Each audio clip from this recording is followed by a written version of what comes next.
Hello and welcome back to another video with a healing feeling. Today we're just going to do a video that I'm probably going to title All About Tarot.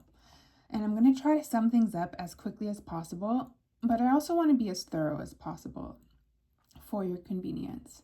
Okay, so before we head on into the video, let me just say, if you haven't been here before, if this video helps you out whatsoever, go ahead and like, comment down below, and subscribe. It really helps this channel out. So as you can see, I've laid out some of my tarot decks, and I also have some of my oracle decks here. I'm going to begin by saying that there is no right or wrong way to read tarot cards.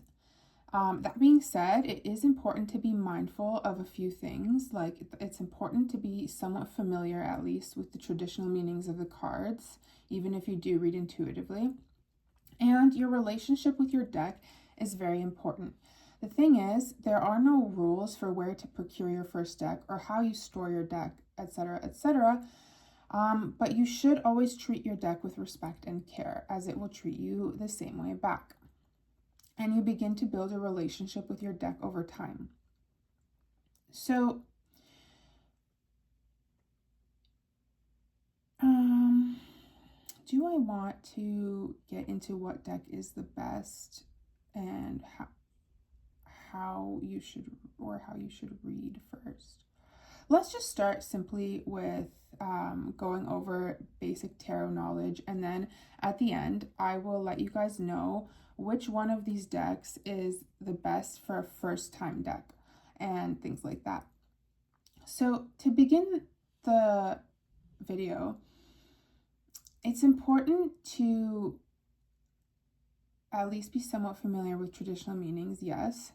So the reason that I said that is because if you take the Three of Swords, which is actually right here in the deck, I did not plan that, and use this as an example, and you tell people, oh, you're going to have so much money, or you're going to have a lovely day. That's just, even if your intuition is telling you that, it's just weird, because that's not what this card is about. Okay?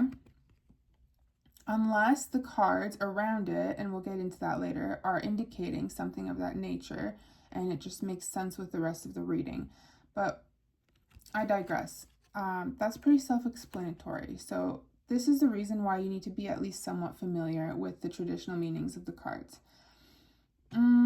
Learning the structure of a deck of tarot cards will help you to read as well. So know that there are 78 cards, and they consist of major arcana and minor arcana. So in layman's terms, the major arcana deals with larger themes, while the minor arcana often provides details and or clarification. But each card does carry many meanings and many themes in their own right. So when it comes to basic associations, to sum this one up, astrological associations help you to know many things.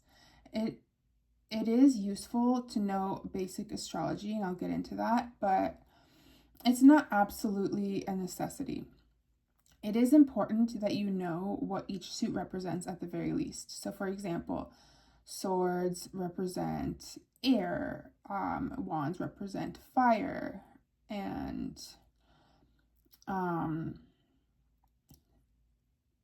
pentacles represent earth, as well as cups representing water. So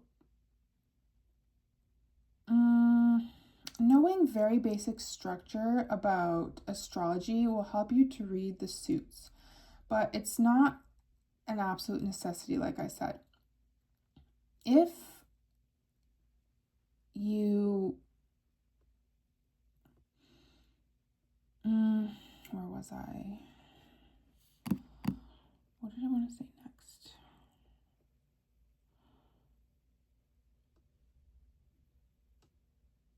Okay, we were talking about astrological associations, how they're highly recommended. Oh yeah, okay. It is also important to know what each of the suits mean in more extenuating ways. So for example, fire equals action. Earth is material things. Water is emotions. And air represents thought. So this type of knowledge is going to make it very easy for you to read the cards in your own intuitive way. Another thing that you can use is numerology. So 1 to 10 is like the progression of the minors, and there also is the progression of the majors as well. So if a card has the number 1, it will symbolize beginnings. If a card has the number 10, it will symbolize endings or completion of cycles. Things that you can also use are colors, the setting in the card, the body language of the people in the card, and know that court cards represent people for the most part, but not only that, they can also represent other things. So like I said, anyone can read tarot, even though some people are more natural at it than others. Tarot is just largely pattern recognition, decoding symbols, telling a story, and using intuitive energy. This is why it's good to see what readers you relate to the most, because everyone will have different lived experiences, and because of that, they'll provide different types of readings, and you may resonate with some more than others. Card meanings in tarot are flexible. It depends on the question you ask it, the theme of the reading. It depends on the position of the cards, what cards are surrounding it, and intuition is something that always comes first. So if something's screaming at you when you're looking at a card, that's usually what the card is meaning in that reading.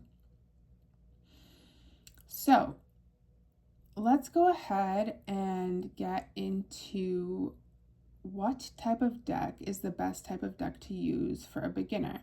I will just mention as well that reversals are optional. You don't have to read reversals. So I'm not going to get into them in this reading because I usually don't unless it pops out that way. Okay, so I have some decks here laid out, and I'm going to show you my 2 favorites, which I use in most of my videos.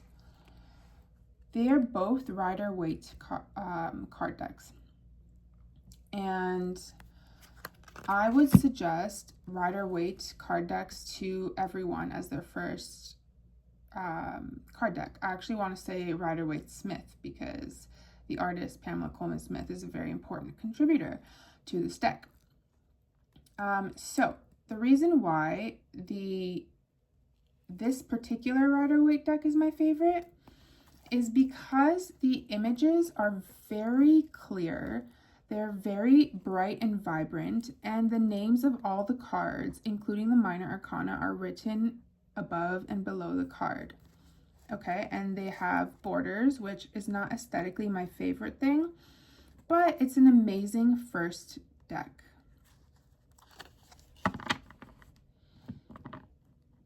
I forget the name of this one, but it's my highest recommended deck. Just make sure that when you're looking into your first Rider-Waite deck, that it's one that has all the information on it. Okay.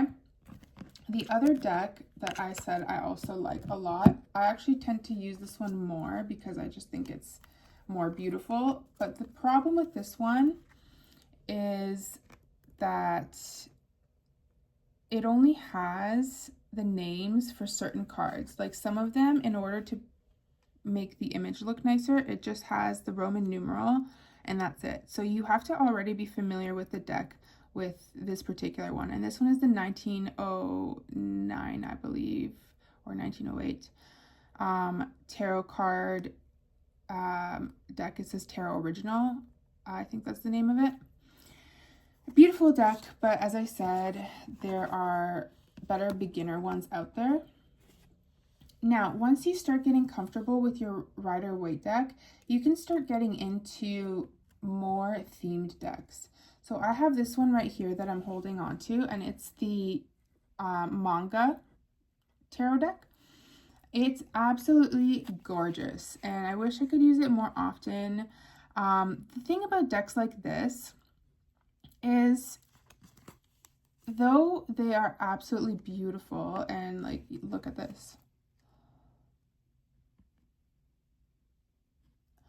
They have different imagery. So if you're going to purchase a deck with imagery, make sure it is based off of the Rider-Waite deck, which this one is, but it's very loosely based on it. So you're going to get new images, new things, and the colors in this deck are a little bit darker than I would like. The images are also more intricate, so it makes analyzing decks like this a little bit more difficult in the spur of the moment. But they're very nice to have, and they can actually help you learn new things and gather new insights if you have a nice deck. Other decks that I've seen, like this one that I recommend, that I've seen other readers use, are decks like the Modern Witch one, the Light Seers one, things like that. I used to have the Tattoo Tarot. I would not recommend decks like that. I can't show it to you for obvious reasons because I don't have it anymore. But the thing about decks like the Tattoo Tarot, no offense obviously because it is a beautiful deck, is that it was just images of the amount of swords or wands in the suit, and like cards with faces on it, and it's very, very hard to gain insights off of decks like that. One more that I would not recommend unless you are really into the occult side of tarot is the Hermetic Tarot. I don't recommend decks like this for many reasons. The first reason is you do not want a black and white tarot deck. It makes reading absolutely difficult, and this one is black and white, all black and white. Another thing that I don't like about this deck that a lot of other decks do as well, and some of the more professional readers will still use decks that have things like this, but I personally don't like it. It changes the name of the card to something completely different. Like this says the Ace of Wands at the top, but at the bottom it says Lord of the Root of the Power of Fire. And there is meaning in that. I'm sure there is. And there is use in these cards in other ways. For example, a lot of them have astrological symbols, Hebrew letters, what else? More intricate symbology, but a lot of them I also find are kind of scary, like some of the symbolism in this deck. So I would definitely not recommend decks like this. Although I kindly told this deck that it had nothing to do with its usefulness before saying that, because I do treat all my decks with respect and care, and I know that there are things that I can learn from this deck as well, even though I do not use it much. Okay, so that was a little bit of a tangent, but we're also going to get into a couple more beginner things that I wanted to talk about. If you are a beginner, you will want to start with simple spreads, like for example a past, present, future spread. And to show you what that would look like, I'll use my favorite Rider-Waite deck here and pull the top 3 cards. You ask, what does person's past look like, what does their present look like, and what does their future look like? And that's a really good thing to start with. And so the way you would read it is you would pull past, and then you see I got the 4 of Swords. So it looks like, for example, I've been maybe sleeping too much, or maybe whatever, like that's past. And then the present would be, there's currently a choice that I have to make. And then the future would be the 3 of Swords, which I didn't actually shuffle this deck, so hopefully this reading is not my future. But you see what I'm getting at. Because, yeah, the 3 of Swords is generally a difficult card. Otherwise, you could also start off with pulling one card for the day. So you could wake up in the morning and say, hey, tarot deck, what is something I need to know for today? And here we have the Three of Swords. So maybe what I need to know for that day is be strong, don't focus on heartache, or maybe I need to know be careful because something might lead to pain if I'm not careful, or something of that nature. And here's why this card has so many interpretations. That's something that brings me to another important point with tarot. And this advice stands for everyone, not just beginners. It is really important in tarot to ask your deck specific questions. The more specific you are, the better the information will be that you glean for it. So I also want to note, it's okay to pull a card for clarity if you don't know based off of one card what you are looking for. And yeah, specific questions are very important. And so for that, I think that will wrap up the beginners section. If you guys want a video on more traditional meanings of the cards or a series, go ahead and let me know in the comments, because I have studied tarot. I read like a book that was this big on tarot. I do need to give myself a refresher, however, if we're being honest. And yeah, if you want some info on traditional meanings, definitely put that in the comments down below.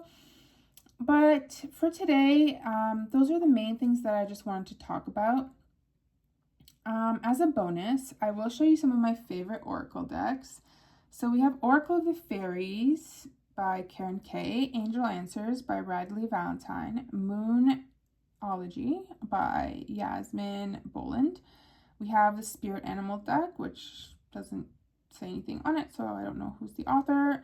The Elemental Oracle by Stacey DeMarco, and Star Codes Astro Oracle by Heather Rowan Robbins. So these are all some of my favorites, but then I also have like little mini versions here, which I use very frequently in my readings. One that I would highly recommend that you purchase if you're looking for an oracle deck, especially if you're into love readings, is the Romance Angels deck. That's this one. It's out of its box because I use it so much. And then we also have the Mystical Wisdom card deck, which is just a very sweet, cute deck that I bought because it matched that the aforementioned one. And one more bonus thing that I will say is that you can create your own decks. So I actually haven't illustrated or authored one yet, but I plan to. And in the meantime, what a lot of readers do is they just use cue cards or any other type of divination tool, and you can write down messages on them and then shuffle the deck and use it to deliver more in-depth messages. Okay, so that is just another tip that I will leave you with today. Is there any other bonuses that I wanted to do? I think that covers it for today. Okay, so thank you so much for watching this video. And like I said, if it was helpful to you whatsoever, go ahead and interact with it. And I will see you all in the next reading. Bye.